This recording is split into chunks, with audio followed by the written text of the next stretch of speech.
Well, what is it? Saturday afternoon, huh? Drink Mountain Dew and you'll discover what's on the Rick Bork channel like no other.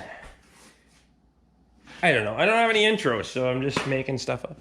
Welcome to the Rick Bork channel, where the beer's always cold and I can't have one because I'm doing customer work. The language still sucks, but I try to keep that on my stuff and not on customer repairs, and because I don't want to think I'm swearing at them. Sometimes I am. Oh, fuck. Whatever. My shit's always broken, and well, your opinion, it's going to be a week off anyway. Let's just face it. 2005 Buick Lacrosse, 270, I thought it was 286. It's 278,000 miles. I think I said 286 on the last video. Whatever. That's, at this point, it's just neither here nor there. Last video we did rear brakes. In this video, customer has a lack of heat problem. I mean, it feels like the air conditioning's on, so.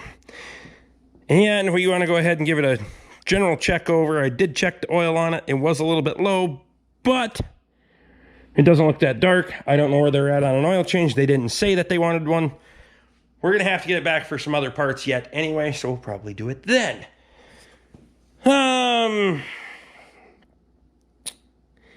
So we're going to jack up the front end. We're going to check out the front end, make sure everything's tight and right. Again, they're bringing this car back out of, it's been parked for a little bit, and they're going to bring it back and use it as a work vehicle. So we want to have a baseline and make sure it's safe and reliable, and we'll get them back and forth to work. So let's get into it.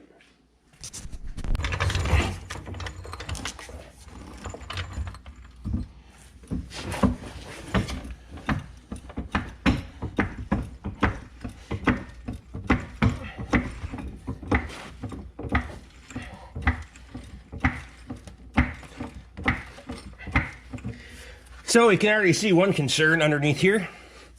As you can see, the oxygen sensor wire is hanging down underneath the car, so we're going to have to re-secure that, otherwise it's going to get ripped off in a short hurry. So because we're going to be climbing underneath this car, we're going to want to be utilizing a jack stand for safety reasons. And I will leave the jack under there for extra support, but we want that there for a little bit of extra insurance. As brave as you might feel, you don't want your family coming in and finding you laying underneath this car when the jack settled on top of you. It's not good. Okay, so securing this should be relatively simple.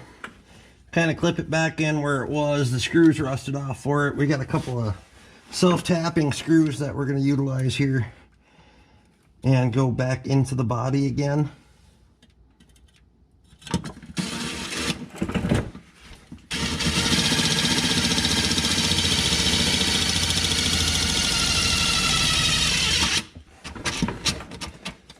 Like so.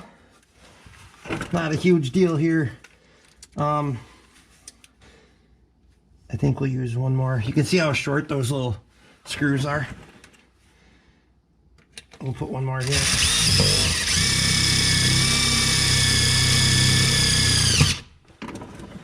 Perfect. That's secured and won't be getting ripped off on the road anymore. That'll work. Okay, so now that we fixed that hanging down wiring, not a big deal, but if you rip that off there and tear through the wiring harness, you're gonna have way bigger problems. So now we're gonna check front end. First thing I like to do, side to side, you hear that? That's free play in the wheel. Then I wanna go up and down. There's nothing going up and down, so that indicates that the wheel bearing's tight, but something in the steering is actually loose. Steering suspension. So the next step is to figure out which one of those components is loose, and I'll kind of give you an idea how to do that. Grip the back of your tire, go side to side. You still hear it. If you don't hear it there, go on the front of your tire, and you want to push in. Now you'll hear it if you pull, and you want to push. So I feel it back here, more than up here, right?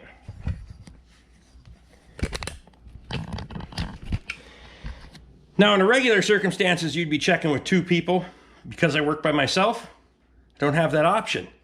If I need a second person, I can have my wife come out and help me, or I can have a buddy come over and we can do it that way. But I'll show you how to do this yourself. So now, if we look underneath here, shine your light so I can see between the wheel and the brake rotor. We can shine our light this way. And I'm gonna put you back here so you can see exactly what's going on, even better than I can. Hopefully. Let me adjust you here a little bit, and then maybe you'll be able to see here. So chances are, on a body style like this, it's going to be this outer tie rod end. So if you see the play in that socket, you see how that stud on the bottom's moving there, but the whole tie rod itself, this part, is not moving, just the knuckle where it attaches is.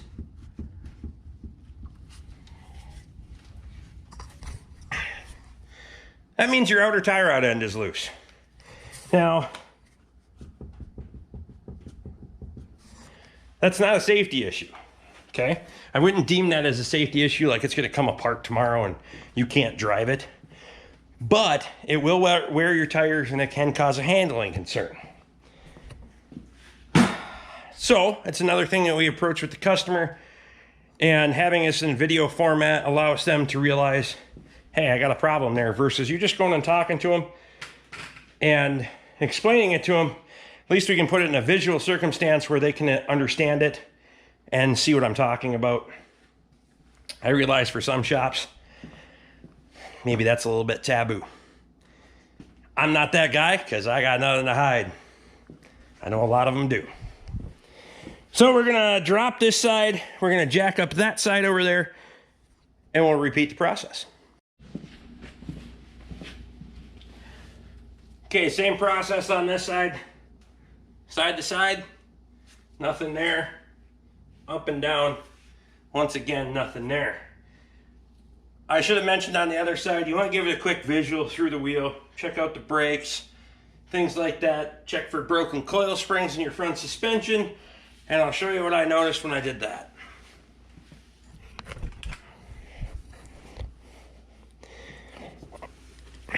So if we come in here, someone previously did some brake work, I'm assuming, and they utilized a piece of wire to most likely hang the brake caliper or something when they were doing some work on the front end of this, and they left this piece of wire tied up in here. So we're gonna go ahead and remove that so you don't have it coming out here and contacting a tire or something like that, making noise. You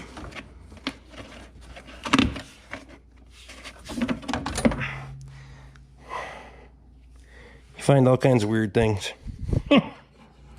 So yeah, just give it a good visual inspection. Check your brakes. The brakes look like they've been recently done. That's why I would assume that wire was utilized in that process. We also want to come in here on these GM styles. You can probably see down there, the end of the sway bar right there is busted off, right where my light is. You can see that end is broken off. The customer had mentioned that to me, and I have been looking for one, but it seems as though they're out of stock or unavailable for this body style currently. Not that I can't source one or get one from a junkyard. A junkyard part is probably going to do much the same. It's very common for these things to break. I was hoping it was only cracked. Sometimes they just crack, but that entire end is missing. And if they're cracked, sometimes you can weld them and get a little bit of life back out of them. That one, you're not going to be able to do that. So we've checked the suspension out. We have a couple of things that we need to approach the customer with. Outer tie rod end that's loose on that side. Stabilizer links that are broken on the back that we discovered in the last video when we did the rear brakes. So we need to address that with them. This side seems tight. The front brakes seem okay. Now we need to get into a lack of heat concern. So the best way to do that is check your coolant, which I already did. I checked the coolant. Coolant's full. Overflow bottle's full. So we need to go out and drive this thing, get the engine warm, and then we'll assess the condition from there.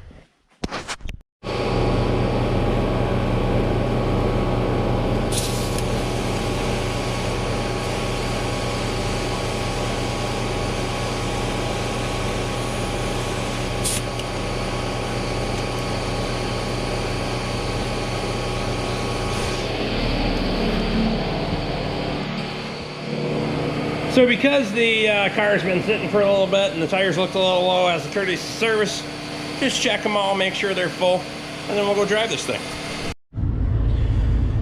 Okay, so now we're inside the car here. We're gonna go take this thing for a drive. You'll also notice we have an ABS traction control light on. That was on before the customer knows it was there. It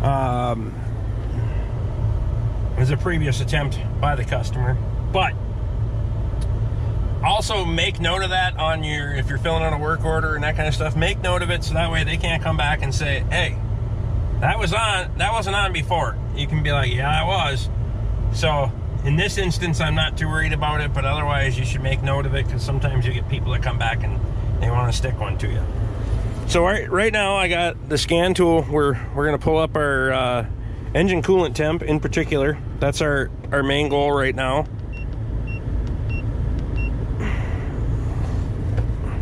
This scan tool is new to me. I'm kind of getting used to it.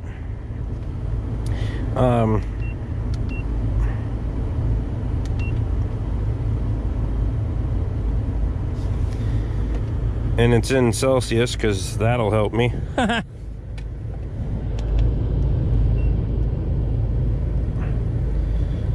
think that's how I change it.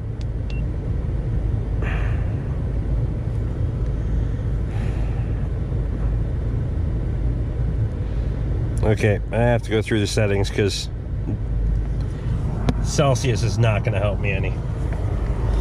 Like I said, again, this is a new to me scan tool, so we'll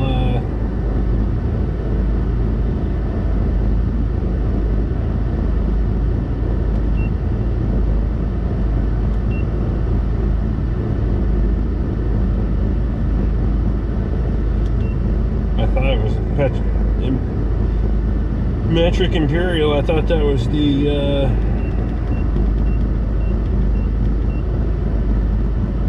what I needed, but apparently not.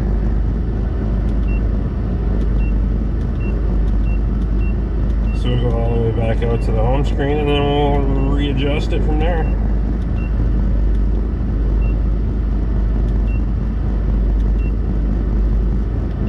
Settings, okay. Language, English. Unit of measure, okay. Imperial, thank you.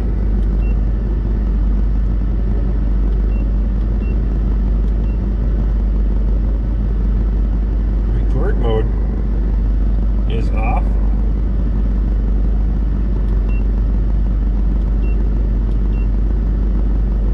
Now we can record settings if we needed to. Now we'll go back in, and again, this is stuff that you're not going to be charging your customer for unless you're a crooked bastard.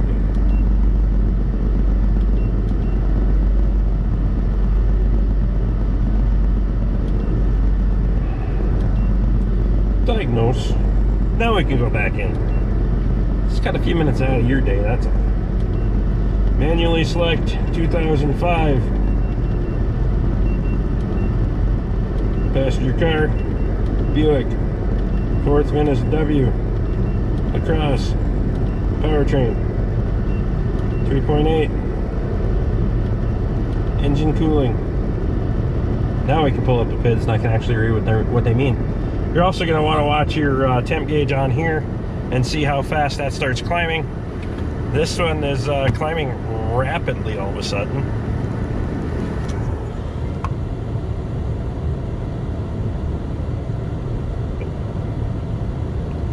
That's impressively fast. Whether that's true or not, and gauges are kind of relative. And we'll also see if we have any go with all overheating concerns at this point. I don't care how fast it gets there, as long as it doesn't go too fast. Some of these things heat up pretty quick. Some vehicles take a few miles. But that was impressive. You should start feeling heat at this point, and we don't. So what we want to do with the scan tool is just make sure that our temp gauge on the dash isn't lying. If that's getting to the halfway point and our temp gauge says that we're only getting to like 180 degrees, well, it's not going to be as cold as it'd be lukewarm, but I'll explain that to you here in a minute. You also notice things, for some people you might want to notice like the mirror's cracked. Just give them a price on their work order. Doesn't mean they want to fix it, but you can throw a price on there for them just in case they do. For me personally, I back up with mirrors. Like going out of the garage, I'm looking for the edge of the door with that. Not that I can't turn my head, but that's just how I've done it for years that way. So that kind of thing drives me nuts. I'd be the first to notice that one. This is taking a little bit just to get all your data loaded. There's 568 data bytes that you can look at on here. We're particularly looking for one, but so now we go down, hit OK, hit your little button. So now we're at 228, it says, and climbing. So that's not good.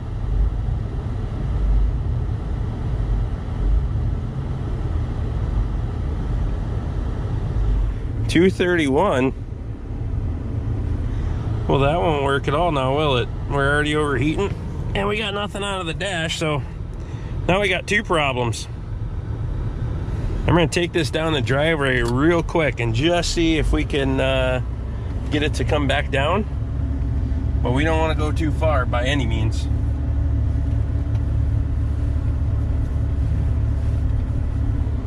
We might have bigger issues here. They come down a little bit. So we might not have any cooling fans going on. We might be pushing coolant, multitude of things here, and yep, we're climbing. So in that case, just go ahead and shut it off, bump it into neutral, kind of show you if you're going down the highway. I've had it happen to me before where you get like an air bubble in the cooling system. I'll just coast for a little bit. Go ahead, bump your key back on. Especially if you have electric cooling fans, you're gonna want those to run. That kind of thing. 244 already. That's not good. We can't do 244 on the coolant temp on this thing, especially in that short of distance. We got bigger problems.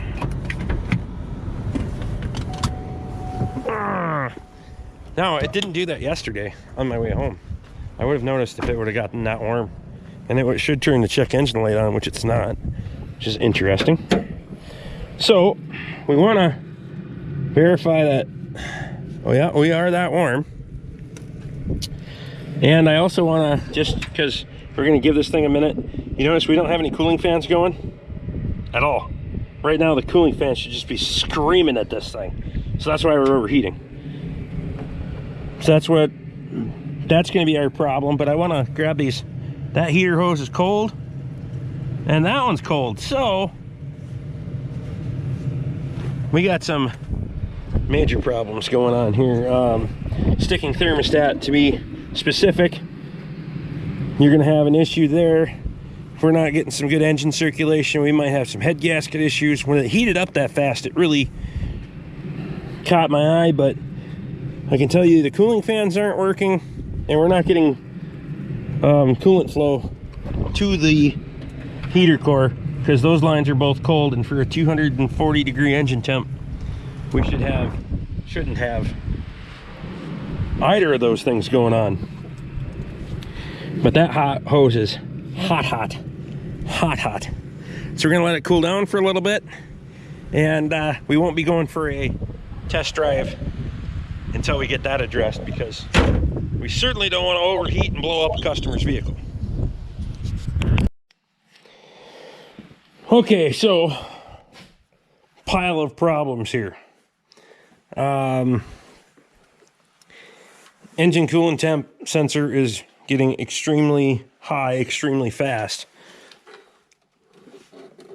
That should be too hot to touch.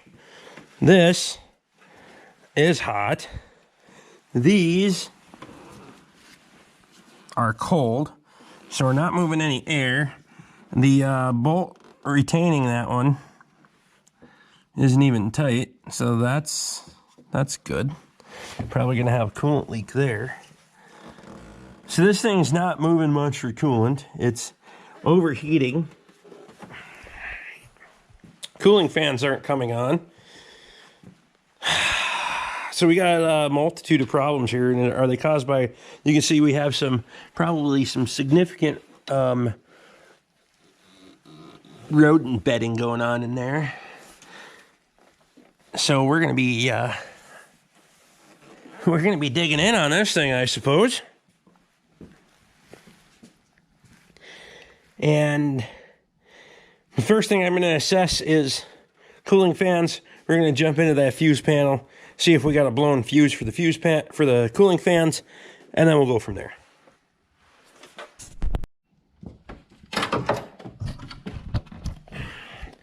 So now I got our big work light out, courtesy of Scott Forland. That just makes working in here a little bit nicer. There's a tab down on the bottom of the fuse panel. Press that tab in the upward direction, and you can release it. Swing this door up. They actually give you a nice little diagram in here, and you can kind of see what's going on. If you don't have a diagram, which many vehicles don't anymore, we're just going to utilize test light, make sure it lights, and we can go ahead and look see here where we're looking for fan 1, fan 2, mini relays. I don't hear any relays clicking or anything like that, so now we want to go to cooling fan, would be 29, and that's a 30 amp. We can identify a 30 amp pretty quickly. Where is 29 here? 28, 29. So this is fuse 29 right here. That one. And I want to see if we got power. We got power on that side. The fuse looks okay.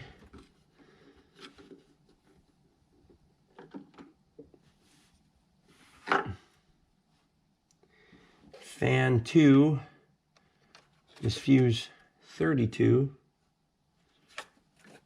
That's a 30 amp. And by my estimation, that one looks good as well. But we're going to go ahead and pull it out.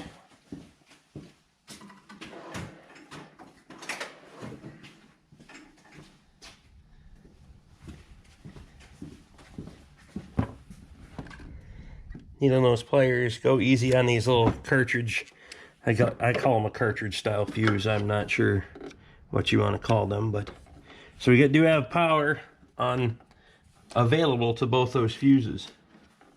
Next thing I want to do, we're gonna go ahead and close that for now, just so we don't forget it, smash it in the hood or something like that if we get ahead of ourselves. Not that I ever get ahead of myself, I just get ahead of myself once in a while. Move that wire. Here we go.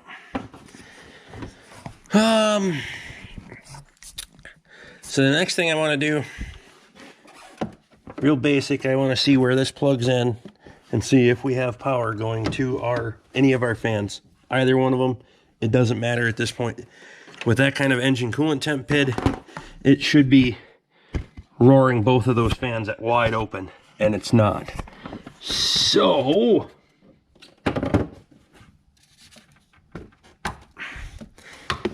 connectors plug into the back of the cooling fan. We're gonna have to get a pick tool in there and try to release one of them. And then we can test for power.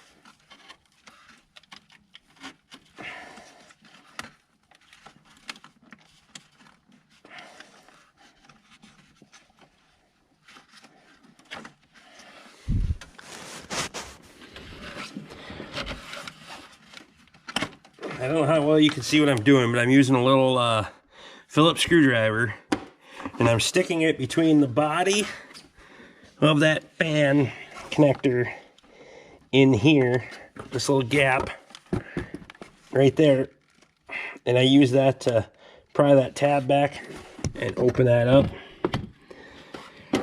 So now I can take, I want to turn my key on, see where we're at here. Again, this thing should have, we should still be at engine temp.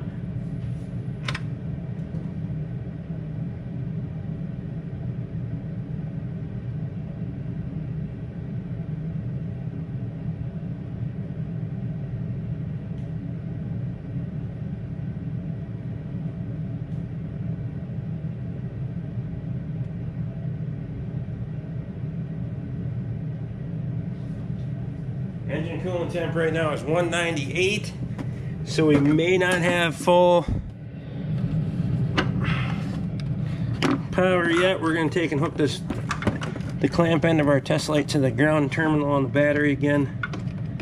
We just want to, you always want to double check your connections. So, come on, I like to have a good ground. Sometimes that's not the best ground in the world.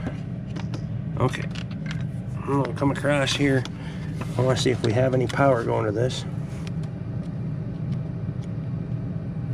We don't have power available to either one of those.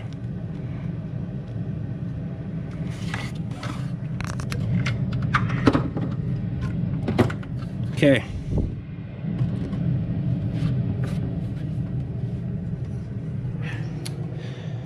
So we have bigger problems going on. We got some electrical issues. We don't have any cooling fans going.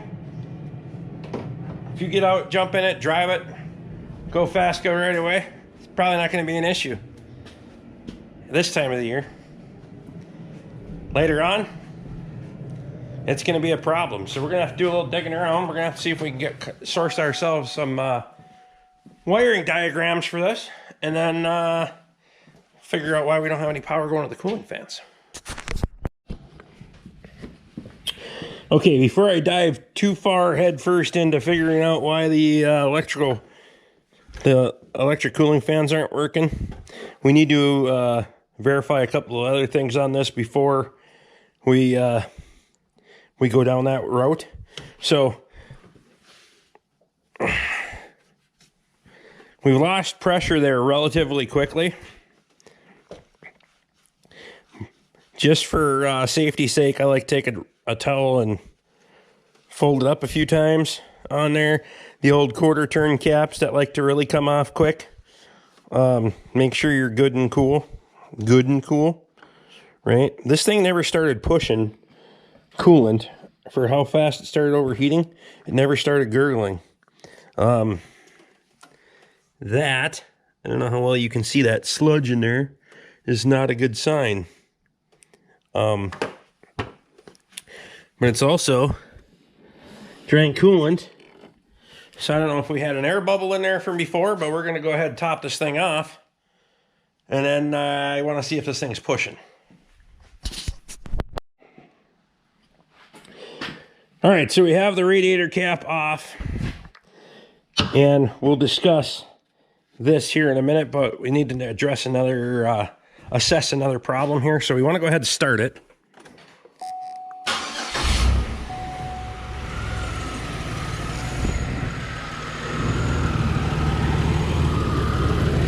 And our coolant disappeared in a quick hurry, so we obviously have a coolant consumption or a low coolant issue, which is, if that's all our overheating is, perfect. That'd be all well and fine.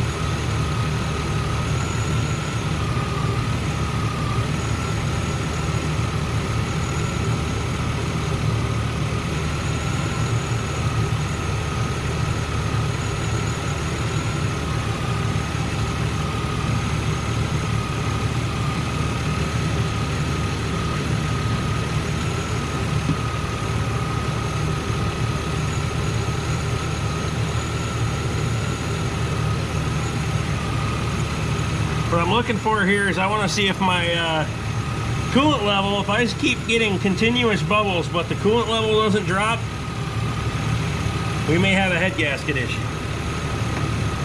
If I just have air trapped in this thing, from this thing sitting and leaking a little coolant, I'm completely okay with that. Man, that coolant drops fast. And it's not running on the ground.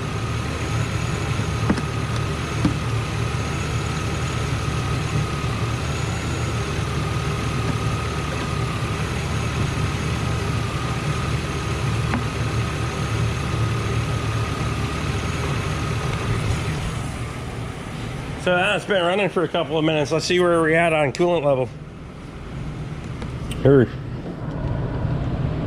It's not overheating.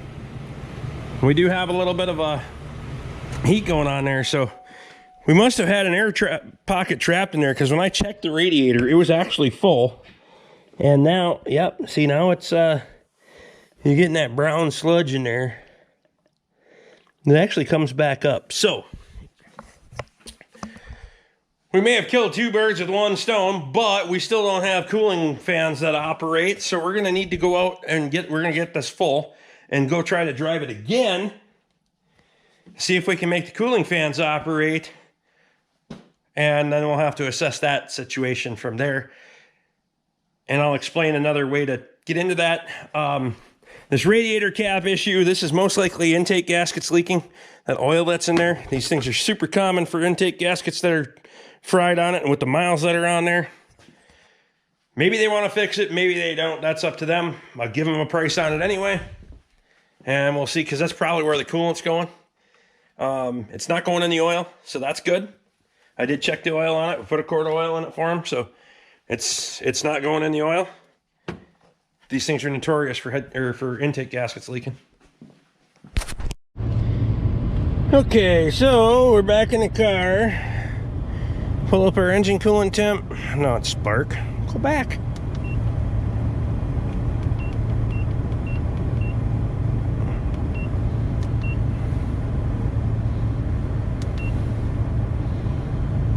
$190. Perfect.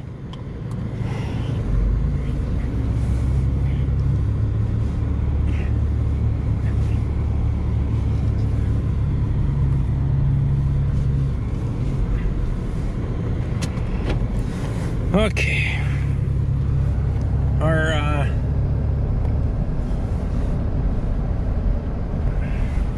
Make sure our brake pedal feels good, all that stuff. Don't mind my messy driveway this time of the year. It is what it is. It's certainly that time of the year. I definitely need to build a rock crusher. Vidya's coming eventually. I gotta round up the materials. I thought I had them, and then I started using them for a different project, so yeah, priorities. Okay, so we're running 192 now. We have good heat out of the defrosters, so that's good. Again, we must have been airlocked in that engine. I'm assuming that this thing's got the intake gaskets leaking, and then there's some that elbow that's over there, that bolt's actually tight, but that fitting's walking around inside that bracket. I can do a video on something like that later. I actually do those relatively frequently. They're not as the 3/8 aren't as common as they used to be, but because the bodies have pretty much given up on all of them. So we're gonna go take this thing for a little bit of a drive. Now that we have heat, we got that issue fixed, which was good. I mean, best case scenario, it was just fucking airlocked, so that's easy peasy, no worries. And the same thing that we did on the, if we didn't see the brake video on the van, you want to go out and take it out, get it up to speed, a couple of brake applications, and just kind of see how this thing handles, how it drives. Again, the customer just took this thing out of being parked for a while, so kind of give everything a good assessment, and we'll go from there. All right, so we got everything kind of addressed there on that car. Had a little bit of an airlock issue in it. I'm assuming that's just from sitting.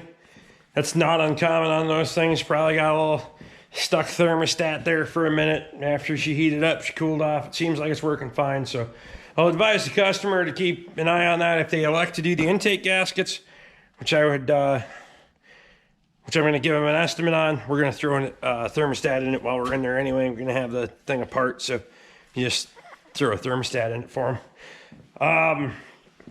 The other things that I noticed on there are going to all be noted and given an estimate on, so that way they know right from looking.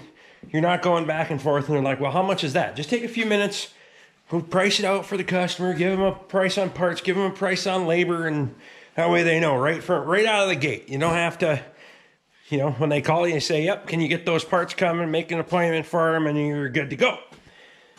So we got that one done. I'm sure it's going to be back for more work, but they got brakes. They can drive it down the road with the sway bar links. Sway bar's broken in the front, sway bar links broken off in the back. It's kind of got that, you know, you don't want to throw her into the corner too hard or you're going to get into a hell of a skid, but otherwise, it'll work out just fine for them going back and forth to work. And those other things, if they want to fix them, that's up to them. If they don't, that's up to them as well. Again, nothing's going to fly off the car. So they should be fine. They should be good to go. If you guys like what I'm doing, throw me a thumbs up, subscribe if you haven't, ring the bell, get my notifications. Memberships are down there if you want one, and I do appreciate it. I'm going to go bring them their car back, and we'll sweep up our little mess here and try to get on to another project.